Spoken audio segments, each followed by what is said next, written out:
અને મૃત્યુ એ શ્રાપ નથી, મૃત્યુ એ આશીર્વાદ છે. આપણને દુઃખ થાય કારણ આપણો આત્મીય આપણો સ્વજન આપણાથી દૂર જતો રહે, તેથી આપણને દુઃખ થાય છે.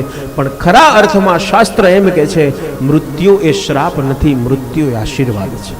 શ્રાપરૂપ ક્યારે લાગે મૃત્યુ? જ્યારે યુવાવસ્થામાં આપણને છોડીને જતો રહે ત્યારે મૃત્યુ શ્રાપરૂપ લાગે. કારણ હજુ સુધી એને સંસારનો અનુભવ જ નથી કર્યો અને એ પહેલા સંસારને છોડીને જતો રહ્યો, ત્યારે મૃત્યુ શ્રાપરૂપ છે. પણ 70, 80, 85 વર્ષની ઉંમર થઈ હોય ને મૃત્યુ આવે તો એ શ્રાપરૂપ નથી, એ આશીર્વાદરૂપ છે.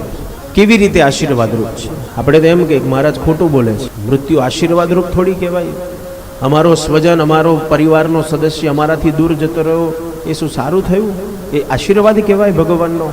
આપણને એ શ્રાપ લાગે છે કારણ આપણને એ વ્યક્તિમાં મોહ છે, મારું છે, મારો છે, મારો છે.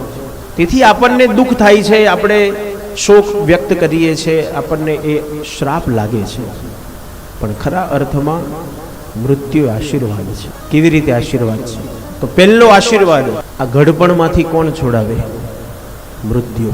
રોગમાંથી કોણ છોડાવે? મૃત્યુ. બીમારીમાંથી કોણ છોડાવે? મૃત્યુ. નવો જન્મ કોણ આપે? મૃત્યુ. તો શ્રાપરૂપ કહેવાય કે આશીર્વાદ કહેવાય?